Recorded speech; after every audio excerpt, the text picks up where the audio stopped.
देखिए, जलभराव की समस्या से निजात पाने के लिए चाहे वो नोएडा हो चाहे दिल्ली हो, वहां के जो नगर निगम हैं उन्होंने पहले से व्यवस्था नहीं की है। इसका मतलब बहुत स्पष्ट है कि कहीं ना कहीं नगर निगम वाले सो रहे हैं। तो दिल्ली के मेयर क्या कर रहे हैं, इसका जवाब जरूर दिया जाना चाहिए।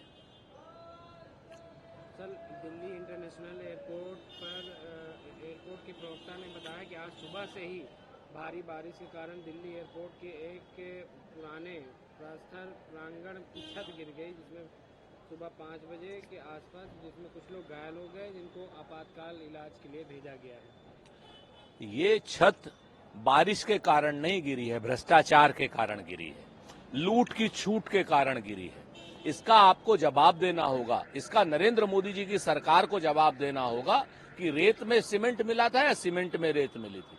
बहुत स्पष्ट रूप से आपको बताना पड़ेगा कि ये भ्रष्टाचार किसके कहने से हुआ, ये भ्रष्टाचार क्यों हुआ, ये भ्रष्टाचार कब हुआ, और जिसके लिए जो दोषी हैं उनको आप सजा क्या देंगे। एक तरफ तो आप भ्रष्टाचार के खिलाफ निर्णायक जंग की बात करते हैं, दूसरी तरफ जबलपुर का एयरपोर्ट तो छत गिर जा रही है, दिल्ली के एयरपोर्ट तो छत गिर जा रही है, आदमी असुरक्षित हो रहा है। तो नरेंद्र मोदी जी, इस भ्रष्टाचार का आप जवाब दीजिए कि इसके जिम्मेवार कौन है। कांग्रेस ने स्पीकर ओम बिरला की आलोचना की, क्योंकि उन्होंने कथित तौर पर शशि थरूर द्वारा लोकसभा में जय संविधान का नारा लगाए जाने पर आपत्ति जताई थी। ओम बिरला जी को स्पष्ट रूप से बताना चाहिए कि वो संविधान की जय चाहते हैं या संगोल की जय चाहते हैं। देश तो संविधान से चलेगा ओम बिरला जी, आप रहें या न रहें। बहुत स्पष्ट रूप से हमारा कहना है कि देश में संविधान की बात कहना अगर गुनाह है तो ये गुनाह हम बार बार करते रहेंगे। और आपकी जो एक कर्कश वाणी है, इस पर विराम दीजिए। आप कोई स्कूल के मास्टर नहीं है और सांसद 5-5 बार के कोई 5वीं क्लास के बच्चे नहीं है। आपको अपनी वाणी पर भी संयम रखना चाहिए। और संविधान की जय तो हम लाखों बार बोलेंगे, असंख्य बार बोलेंगे, और संविधान की जय ओम बिरला जी हम आपसे भी बुलवाएंगे।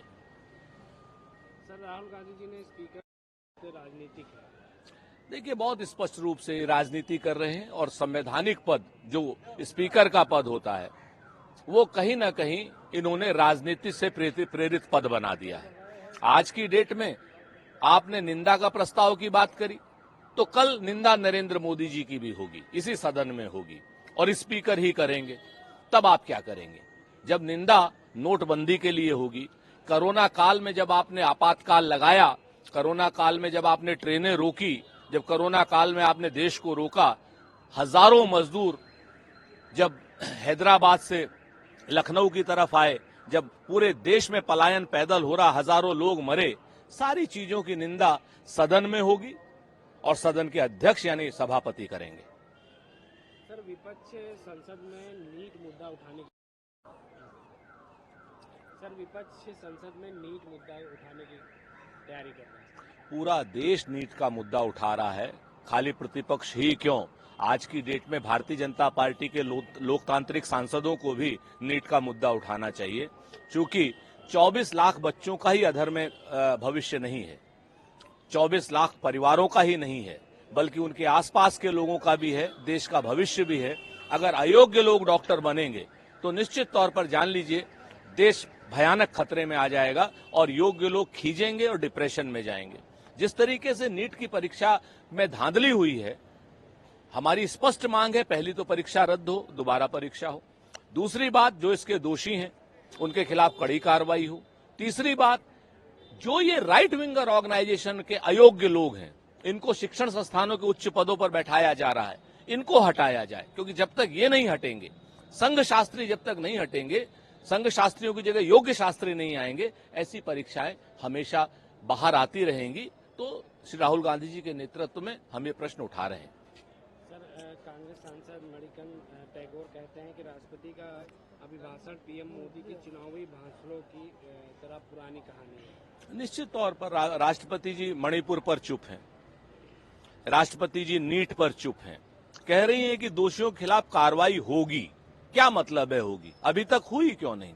राष्ट्रपति जी बेरोजगारी पर चुप हैं, राष्ट्रपति जी के अभिभाषण में अग्निवीर समस्या का कोई समाधान नहीं है, राष्ट्रपति जी के अभिभाषण में 29 लाख जो खाली पद पड़े हैं उसका कोई बात नहीं है। तो राष्ट्रपति जी का तो भाषण, मुझे ऐसा लगता है कि पीएमओ ने कहीं ना कहीं सिर्फ चुनावी भाषण की तरीके से दिया है, इसके अलावा उस भाषण में कुछ नहीं है। यूजी पेपर लीक के मामले में पहली गिरफ्तारी की है। पहली गिरफ्तारी करें या आखिरी गिरफ्तारी करें, दोषियों को कठोर से कठोर धाराओं में कार्रवाई हो।